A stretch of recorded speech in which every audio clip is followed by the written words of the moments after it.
प्यारे भाइयों बहनों, सादर सप्रेम नमस्ते। जैसा कि हमारा सत्यात प्रकाश का पाठ चल रहा है, नवम समुल्लास का विद्या विद्या बंध मोक्ष विषय, उस क्रमशः पाठ में आज हमारा विषय चलेगा कि मनुस्मृति के हिसाब से पाप और पुण्य की कितने प्रकार की गति होती है, पाप का फल क्या मिलता है, पुण्य का फल क्या मिलता है, किन किन इंद्रियों से पाप करने से किन किन योनियों में जाना पड़ता है और किस किस पुण्य से कौन कौन सी योनि मिलती है। तो इस प्रकार से इन सभी शंकाओं का हम समाधान यहाँ महर्षि दयानंद सरस्वती के द्वारा समझेंगे। आइए कुछ काव्य की पंक्तियां जो मैंने इसी से स्वरचित की हैं, इसके द्वारा जिससे सरल हो जाए। हमारा उद्देश्य है इस सत्यात प्रकाश के ज्ञान को एकदम सरलता के साथ आप तक पहुंचाना, जिससे सभी को सत्य अर्थ का बोध हो सके। महर्षि दयानंद सरस्वती कृत सत्यात प्रकाश नवम समुल्लास विद्या विद्या बंध मोक्ष विषय का अग्रिम भाग 44। अपने परिवार के साथ स्वयं तो हम इसे पढ़े ही, इस प्रकाश का खूब प्रचार प्रसार कर लोगों को भी सत्यार्थ ज्ञान पहुंचावें, जिससे सभी को शुद्ध ज्ञान, शुद्ध कर्म, शुद्ध उपासना हो, शुद्ध गति मिले। तो प्रश्न उठ रहा है इसमें, जो पहला प्रश्न हमारा उठा था कि शरीर के बिना सांसारिक सुख नहीं भोग सकता, वैसे मुक्ति में बिना शरीर आनंद कैसे भोग सकेगा। कोई भी जीव जब शरीर के बिना संसार का सुख नहीं ले सकता तो मुक्ति में कैसे भोगेगा वो बिना शरीर के। तो इसका उत्तर स्वामी दयानंद सरस्वती ने दे दिया था, कुछ पहले दिया था, कुछ इससे और पहले जो पहला सत्र था हमारा उसमें हो गया था, और अब कुछ और बचा है मनुस्मृति के श्लोकों के द्वारा महर्षि दयानंद सरस्वती और दे रहे हैं। आज उनमें से कुछ श्लोकों का पाठ करेंगे, कुछ श्लोकों का जो रह जाएंगे उनका फिर हम अगले सत्र में ले लेंगे। तो आज कहा गया मनुस्मृति का पहला श्लोक लेते हैं। ये है मनुस्मृति अध्याय 12, इसके श्लोक हैं। तो पहला, मानसं मनसेवायम् उपभोक्ते शुभाशुभम् वाचा वाचा कृतं कर्म कायेनैव च कायिकम् कायेनैव च कायिकम्। मनवाणी और देह से जैसी, मनवाणी और देह से जैसी जो भी करे शुभाशुभ करनी, जो भी करे शुभाशुभ करनी, उसे उसी इंद्रिय के बदले जाते आयु और भोग भुवरनी, जाते आयु और भोग भुवरनी। तो इसमें कहा गया है जो जीव मन से शुभ व अशुभ कर्म को करता है उसको तो मन द्वारा, वाणी से किए हुए को वाणी के द्वारा, और शरीर से किए हुए को शरीर से सुख दुख भोगना होता है। तो दूसरा श्लोक लेते हैं। जो चोरी करे परे स्त्री का मन, श्रेष्ठों संग दुष्ट व्यवहार करे, श्रेष्ठों संग दुष्ट व्यवहार करे, वृक्षादि स्थावर जन्म में रख प्रभु देह का बदला देह धरे, प्रभु देह का बदला देह धरे। शरीर जहि कर्म दोषयात् स्थावरतां नरः, वाचिकै पक्षि मृगतां मानसैरन्त्यजातितां, मानसैरन्त्यजातितां। तो इसका तात्पर्य है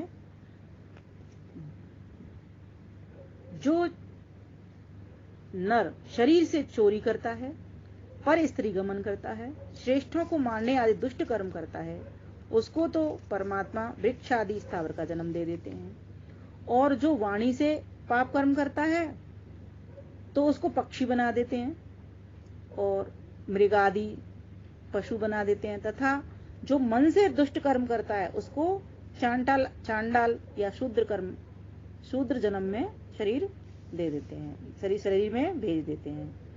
तो तीसरा लेते हैं और आगे कहा, जो चोरी करे परे स्त्री गमन, श्रेष्ठों संग दुष्ट व्यवहार करे, वृक्षादि स्थावर जन्म में रख प्रभु देह का बदला देह धरे, जो वाणी से करे पाप कर्म, प्रभु उसकी जुबान को बंद करे, प्रभु उसकी जुबान को बंद करे।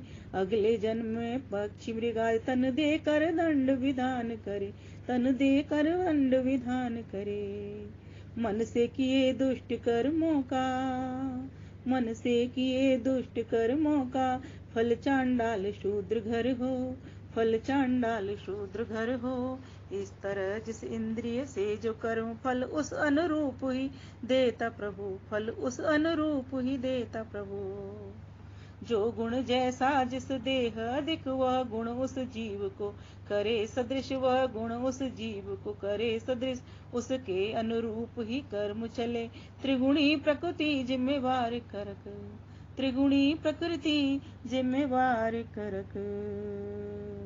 तो इस प्रकार से यह बता दिया, जिस इंद्रिय के द्वारा जो जो व्यक्ति जिस तरह का कर्म करता है, उसको उस तरह का शरीर मिल जाता है। अगर वाणी से मन से और वाणी से मन से और शरीर से चोरी और हिंसा का कर्म करता है, कोई परिस्त्री गमन करता है, तो उसको वृक्ष आदि का, पशु पक्षी आदि का मीन्स बंधन वाले शरीर उसको प्राप्त हो जाते हैं। और मन से कोई करता है तो उसको कहते हैं एकदम शूद्र परिवार में, छोटे घर में उसको जन्म मिल जाता है। आइए अब आगे का चौथा श्लोक देख लेते हैं। ओम एतद्व्याप्तिमदेतेषां सर्वभूताश्रितं वपुः, तत्र यत्प्रीतिसंयुक्तं किंचित् आत्मनि लक्षयेत्, किंचित् आत्मनि लक्षयेत्, किंचित् आत्मनि लक्षयेत्। तो कहा चौथे में, जब आत्मा में ज्ञान हो तब सत्व, जब अज्ञान रहे तब तम, और जब राग द्वेष में आत्मा लगे तब रजोगुण जानना चाहिए। ये तीन प्रकृति के गुण सब संसारस्थ पदार्थों में व्याप्त होकर के रहते हैं। आत्मा में हो ज्ञान अधिक, तब सत्व के गुण की अधिकता हो, तब सत्व के गुण की अधिकता हो। जब आत्मा में अज्ञान अधिक, तब तमोगुण ऊपर चढ़ता हो, तब तमोगुण ऊपर चढ़ता हो। जब राग द्वेष आत्मा चिपके, जब राग द्वेष आत्मा चिपके, तब होए रजोगुण सर्वाधिक, तब होए रजोगुण सर्वाधिक। सारे संसार पदार्थों में ये व्याप्त रहे, कहीं घटत बढ़त, कहीं व्याप्त रहे, कहीं घटत बढ़त।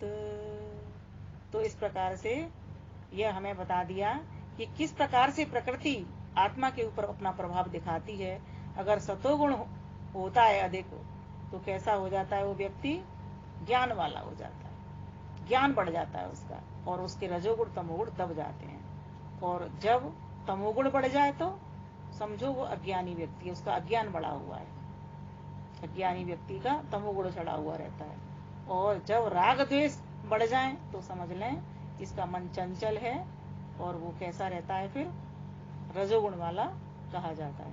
तो इस प्रकार से हमें ये प्रकृति का प्रभाव समझ लेना चाहिए, और यह जान करके हमें रजोगुण और तमोगुण को घटाना चाहिए और सतोगुण को बढ़ाना चाहिए, क्योंकि सतोगुण ही हमें परमात्मा से मिलाने के लिए सहयोग करेगा। तो आइए 5वां श्लोक देख लेते हैं। 5वां श्लोक क्या कहता है। प्रशांतमिव शुद्भावं सत्वं तदुपधारयेत्, यत्तु दुःख समायुक्तम् अप्रतीकरमात्मनः, अप्रतीकरमात्मनः। तो 5वें श्लोक में कहा, उसका विवेक इस प्रकार करना चाहिए कि जब आत्मा में प्रसन्नता हो, मन खूब प्रसन्न हो, प्रशांत के समान शुद्ध भान युक्त हो, तब समझना कि सत्व गुण प्रधान और रजोगुण तथा तमोगुण अप्रधान है, अर्थात गौण है। आओ कैसे करें विवेक, यह सिद्धांति हमें सिखाता है, सिद्धांति हमें सिखाता है। जिसका मन विमल प्रसन्न प्रशांत वह सतोगुण प्रधान कहलाता है, वो सतोगुण प्रधान कहलाता है, अर्थात रजोगुण तमोगुण अप्रधानता है, रजोगुण तमोगुण अप्रधानता है। तो यह बता दिया गया कि कैसा व्यक्ति किस प्रकार का माना जाता है। आइए अब छठवां देख लेते हैं, वो क्या कहता है। तद्रजो अप्रतिपं विद्यात् सततं हारिदेहिनां यत्तु स्यान्मोह संयुक्तम् अव्युक्तं विषयात्मकम् अव्यक्तं विषयात्मकम्। तो कहा, जब आत्मा मन दुख से हो भरे, जब आत्मा मन दुख से हो भरे, विषयों में मन घूमन लागे, विषयों में मन घूमन लागे, तब समझो रजोगुण ओभरा अधिक, सतगुण रजगुण दूर भागे, सतगुण रजगुण दोनों दूर भागे। तो इस प्रकार से जब आत्मा में खूब मन हो, जब आत्मा और मन में खूब दुख भरा हुआ हो, दुखी इंसान होता हो और विषयों में कहीं इधर कहीं उधर मन भटकता करता हो, तब समझ लेना कि इस व्यक्ति का रजोगुण उभरा हुआ है और इसका सतोगुण और रजोगुण दबे हुए हैं दोनों, तमगुण दबे हुए हैं दोनों। अब आइए सातवां देख लेते हैं। सातवां क्या कहता है। अप्रतक्यमभिज्ञेयं तमस्तदुपधारयेत् त्रयाणामपि चैतेषां गुणायां यफलोदय।